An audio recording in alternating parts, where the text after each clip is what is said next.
I often talk about the vision of your best self and how motivating that can be. But in this clip with Jordan Peterson, he's about to touch on what giving yourself a vision of your hell could look like and how that can be a motivator as well. This is episode 1070 with Jordan Peterson on the Joe Rogan Experience. We're sitting at an hour, 31 minutes and 11 seconds. I'm Coach Colin, coolest high performance coach in the world. And if you want the absolute best insights to the podcast you love, hit that subscribe button. I got my David Goggins shirt on. We're doing David Goggins after this. Let's go. Why I've so much enjoyed being a clinical psychologist, because clinical psychologists don't stick with high-level abstractions, especially the behaviors. They're really practical. It's like, okay, you want to get your act together. It's like, well, how about if, let's say you're not studying well, and so we do a real analysis of how much you're studying. You say, well, I go to the library 4 hours a day. It's like, yeah, okay. How much time do you actually study in the library? Well, I waste time. I have to travel there. I look at my phone. It's like, okay, well, how much? 15 minutes? Half an hour? How much is real studying? Well, maybe we figure out it's 15 minutes. Say, okay, so what you're going to do for 1 week is you're going to study for half an hour. That's all. You don't get to go to the library for 4 hours. You have to sit down. We'll figure out a time, 10 o'clock in the morning, whatever. We'll put it in your schedule. Try to study for half an hour, no more.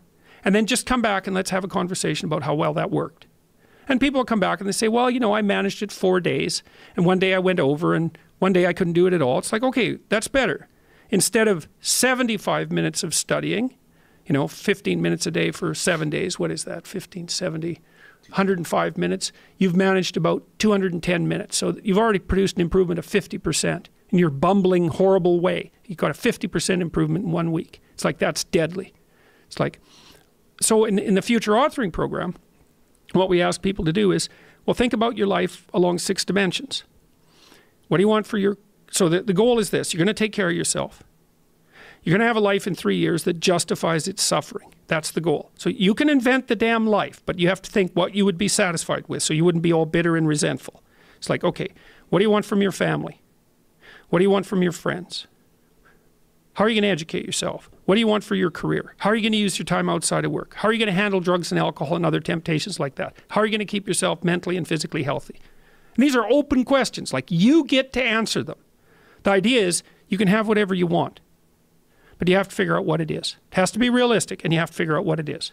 It's okay, so now develop a vision. What's your life going to be like in 3 to 5 years? So you write it down.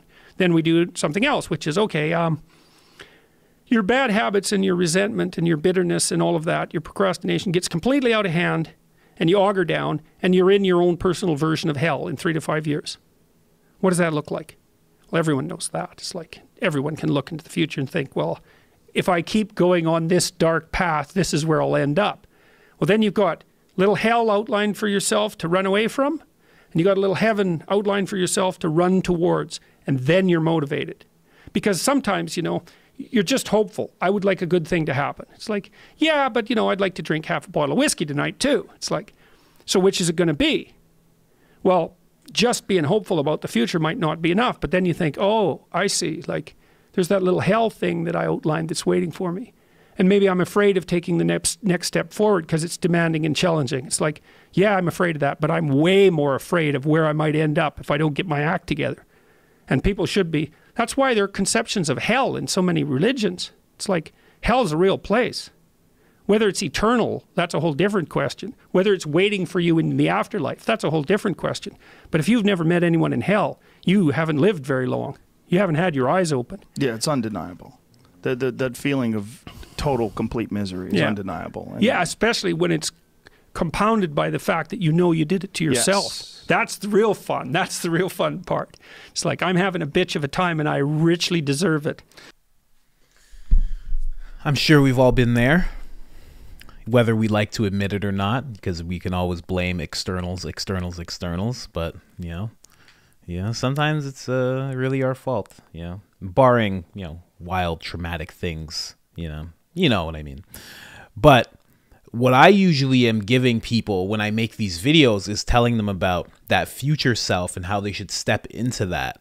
And I always talk about where we've been as being that hell, quote unquote, that rock bottom, that shitty place, and stepping out of that. But I never thought of, and maybe I've mentioned it before because I have heard this concept, but it stuck out this time. Like, give yourself that, like, actually the same way I talk about writing things down. Write down, like I used to talk about writing down where you're at and where you could be, and then looking at that and being like, you know, which one do I really want?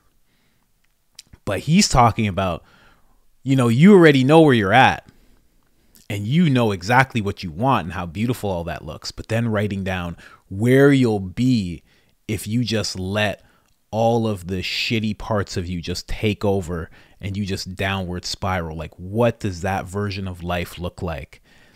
And that is a real motivator, because when we're focusing on the future self, the better self, the higher self, that's like, you know, the carrot on the stick, right? You know, you ever heard that analogy? A horse, you put a carrot on a stick, the horse keeps going because it wants the carrot.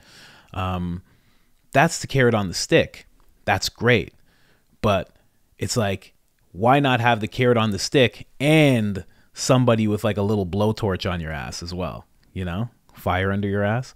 Like those two things perfectly, that will keep you moving, right? Because you can get tired of chasing the carrot, but then that's when you get the burn, when that little bit of hell comes in and bites you on the ass, burns you a little bit. That keeps you going. And then when you spring back up to keep going, then you see the carrot again, and then you remember why you can't stop moving, why you got to keep on moving towards that better self. Such a great concept, such a great thing to do. And again, if you don't want to take his future authoring program, which I believe there's a link in the description, because it does cost money. If you don't want to do that, just write it down. You know what all your bullshit looks like. You know, you can list off the things that you shouldn't be doing that suck.